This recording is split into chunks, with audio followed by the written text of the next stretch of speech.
పూర్వపు వరంగల్ జిల్లా రైతులను నమ్మించి మీ మాటకు నమ్మి అలా అప్పు చేసి మీరు పంపిణీ చేసిన కంపెనీల దగ్గర కమిషన్లకు మీరు కొనుగోలు చేసి రైతు వేదికల దగ్గర పెట్టి అమ్మినటువంటి వడ్లను నార్లు పోసుకోవడంలో ఇలా నాట్లు వేయడంలో జరిగిన పెట్టుబడి అయిన ఖర్చు చేసిన అప్పు తగిలే మిత్తి మీ మెడకు ఊరైతుంది. వరంగల్ జిల్లా 2 మంత్రులు నోరిప్పరు, 11 మంది అధికార పార్టీల నోరిప్పరు, ఎక్కడ ప్రెస్ను అలో చేస్తలేరు. దేవాదుల విజిటింగ్ అప్పుడు అంత కీలక నిర్ణయం ప్రకటించినప్పుడు వరంగల్ జిల్లా మీడియాకు అనుమతి లేదు, స్థానిక మీడియాకు అనుమతి లేదు. ప్రెస్ నోట్ మీరే రిలీజ్ చేసిన, వీడియోలు మీరే రిలీజ్ చేసిన బిడ్డ. స్పష్టంగా మీరు ఈ సీజన్లో ఎల్నినో ప్రభావం ఉన్నప్పటికీ కన్నెపల్లి పంపులు ప్రారంభించకపోవడానికి గల కారణాలను, ప్రజల్లో వ్యతిరేకత పెరుగుతుందనేటువంటి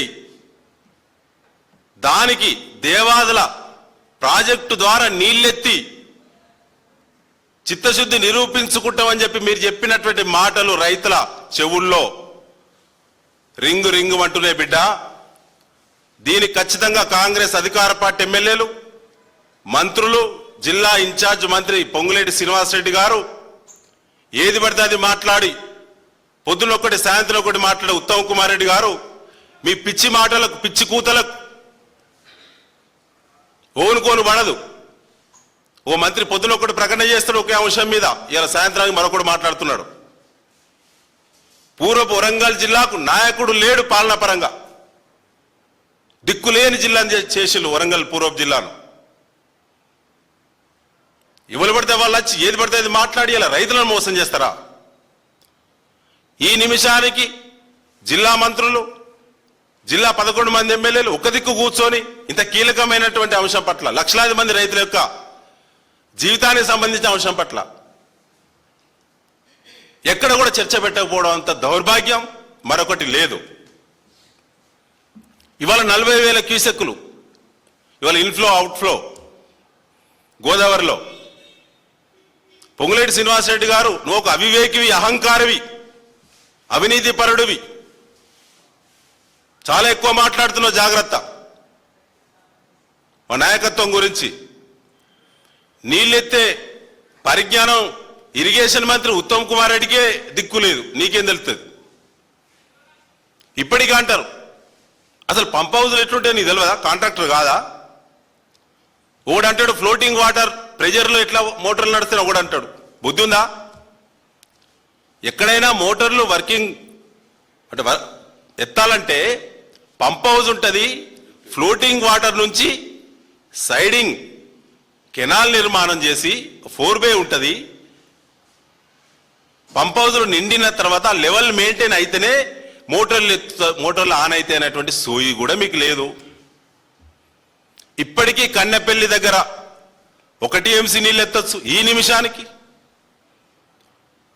రోజు 1/4 టీఎంసీ దేవాల దగ్గర ఎత్తొచ్చు. సిగ్గులేని ఉత్తమ్ కుమార్ రెడ్డి గారికి ఇంకా సిగ్గు రాలే. ఇప్పటి కూడా ఈ నిమిషానికి కూడా 7 మోటార్లే నడుస్తున్నాయి. నేనేం ప్రకటిస్తాడు హైదరాబాద్లో చిట్చాట్లో 10 ప్రారంభమైనాయి, అయిపోతాయి. ఇలాంటి బోగస్ మాటలు నమ్మి ఇలా రైతులను నట్టేట ముంచిల్లు. మీ ద్వారా మేము బీఆర్ఎస్ పార్టీ ఇలా అప్పీల్ చేస్తా ఉంది మిత్రులారా, ఇది చాలా ప్రాధాన్యత గల అంశం. ఎల్నినో సమాజాన్ని దెబ్బతీస్తుంది. సరే, దానికి ప్రభుత్వ పరంగా చర్యలు, ఆ సబ్జెక్టు వేరు. ఇవాళ బీఆర్ఎస్ పార్టీ టేకప్ చేసిన పూర్వపు వరంగల్ జిల్లా సంబంధించి ఇలా రైతులను నట్టేయడం ఉంచినటువంటి ఈ సబ్జెక్టు వేరు. ఇంట్లో ఉన్న రైతులను నీళ్ళు ఇస్తామని చెప్పి 10 మోటార్లు ప్రారంభిస్తామని చెప్పి 22 రిజర్వాయర్లు నింపుతామని చెప్పి 38.16 టీఎంసీల నీళ్లను ఎత్తి వడిసిపెట్టి మొత్తం ప్రతి ఎకరాల పంటలు పండిస్తామని చెప్పి సబ్సిడీ విత్తనాలు పంపిణీ చేసి ఇంకా చేస్తూ ప్రభుత్వం చేసినటువంటి ఈ యొక్క ఇచ్చిన ప్రభుత్వం బహుమతిగా ఇచ్చినటువంటి కరువు వరంగల్ పూర్వపు వరంగల్ జిల్లా రైతాంగానికి పోరాటాలు ప్రారంభమైతాయి. ఇప్పటికైనా బుద్ధి తెచ్చుకొని వంతుల వారిగా దేవాదుల దగ్గర క్యాంప్ ఆఫీసులో ఉండి రాత్రి మౌలు పర్యవేక్షణ చేసి బిడ్డ ఎవడెవడైతే ఏమేమి హామీలు ఇచ్చి అలా రైతులను ఇంట్లున్న రైతులను కోట్ల రూపాయల అప్పులపాలు చేసిందో వాళ్ళందరూ అక్కడ ఉండి 10 మోటార్లు సక్రంగా నడిపి 22 రిజర్వాయర్లను సంపూర్ణంగా నింపి తాగునీళ్ళ కూడా సమస్య రాకుండా బాధ్యత వహించాల్సింది కాంగ్రెస్ పార్టీ, ముఖ్యమంత్రి రేవంత్ రెడ్డి, సంబంధిత మంత్రులు, శాసనసభ్యులు. ఖచ్చితంగా రైతు పోరాటాలు ఈ అంశం నుంచి వస్తాయి. కరువు వేరు, ఇలా వరంగల్ జిల్లాలో మీరు తెచ్చినటువంటి కరువు వేరు, మీరు తెచ్చినటువంటి సమస్య వేరు. మీ అనాలోచిత, మీ పర్సంటేజ్, మీ అవగాహన లేమి, మీ సమన్వయ లోపం, మీ బుద్ధిమాంద్యం కన్నెపల్లి నుంచి బయటపడడానికి దేవాదుల కిందున్న రైతులను రోడ్ల మీద తీసుకొచ్చి తెచ్చినటువంటి కరువు, దీనికి మీరే సంపూర్ణమైన బాధ్యులు. ఇక నుంచి పూర్వపు వరంగల్ జిల్లాలో అధికార పార్టీ ఎమ్మెల్యేలు, మంత్రులు పర్యటనలు ఎట్లా జరుగుతాయో రైతులు చూస్తారు. మీరు నోట్ల నాలుక లేని రైతులను నాలుకను బయటికి గుంజి కత్తితో కోసిలు. మీరు కరువు ఉండదని చెప్పి ఆలోచించే క్రమంలో నీళ్ళు ఇస్తానం, నార్లు పోయండి, నాట్లు వేయండి అని భరోసా ఇచ్చింది మీరు. ఖచ్చితంగా నీళ్ళు ఇయ్యాల్సిందే. దానికోసం ప్రతి రిజర్వాయర్ రైతుల ముట్టడి ఉంటుంది. ప్రతి మండలంలో ఖచ్చితంగా ప్రొటెస్ట్ ఉంటుంది. పాదయాత్రలు, వివిధ నిరసనలు, వివిధ కార్యక్రమాలు తప్పకుండా రైతులు రోడ్ల మీదకి వస్తారు. ఎమ్మెల్యే క్యాంపు కార్యాలయాలు తప్పకుండా ముట్టడి జరుగుతాయి. మీరు తెచ్చిళ్ళు కాబట్టి స్పష్టమైన ప్రకటన, రైతులకు భరోసా ఇచ్చే ప్రకటన తక్షణమే చేయండి. నిన్న పొంగులేటి ఇన్ఛార్జి గారి యొక్క సమావేశం అంతర్గతంగా జరిగింది. ప్రెస్ వాళ్ళని అసలు అలోనే చేయలేదు, మీడియాను అలో కూడా చేయలేదు. జరిగిన దమ్ముందా? నిన్న జరిగిన రివ్యూ మొత్తం తాగునీళ్ల కోసమే, అసలు సాగునీరు అనే చర్చ లేదు. మేము అంటున్నాం, మీ దమ్ముంటే సాగునీరు 1 ఎకరాకు వరంగల్ పూర్వ జిల్లాలో 22 రిజర్వాయర్ల కింద ఎకరాకు కూడా నీళ్ళు ఇవ్వము అని చెప్పండి. సమస్య తీవ్రత ఎంత ఉందో మీకు ఒక మాట చెప్తా.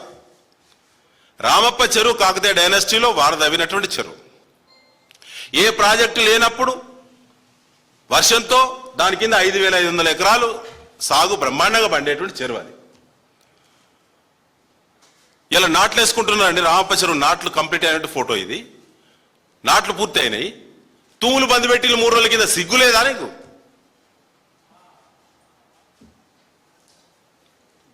అది ప్రాజెక్టు నీళ్లతో మాత్రమే పండే ఆయకట్టు కాదండి, అది పాత ఆయకట్టు, పూర్వపు ఆయకట్టు. దాన్ని కూడా తూములు బంద్ పెట్టి ముందెందుకు చెప్పలేదు? ఇంట్లోన్న రైతును నమ్మబలికి బయటికి గుంజి, నోట్ల నాలిక లేని రైతులు నాలికను బయటికి గుంజి కత్తితో కోసినో బిడ్డ. దీని కాంగ్రెసే బాధ్యత వహించాలి. రేవంత్ రెడ్డి, ఉత్తమ్ కుమార్ రెడ్డి, పొంగులేటి రెడ్డి, మా జిల్లా మంత్రులు, మా జిల్లా అధికార పార్టీ ఎమ్మెల్యేలు ఖచ్చితంగా దీనికి నైతిక బాధ్యత వహించాలని చెప్పి బీఆర్ఎస్ పార్టీ డిమాండ్ చేస్తున్నది. ఇలా రైతులు ఎవరైతే ఆందోళన పదం ఉన్నారో, మానసిక ఒత్తిళ్లు ఉన్నారో, మీ మాట నమ్మి అప్లపాల ఇల్లో వాళ్ళందరికీ బీఆర్ఎస్ పార్టీ అడుగడుగున ఖచ్చితంగా మద్దతుగా నిలబడదని చెప్పి ఈ సందర్భంగా తెలియజేస్తూ ముగిస్తున్నాం. Thank you.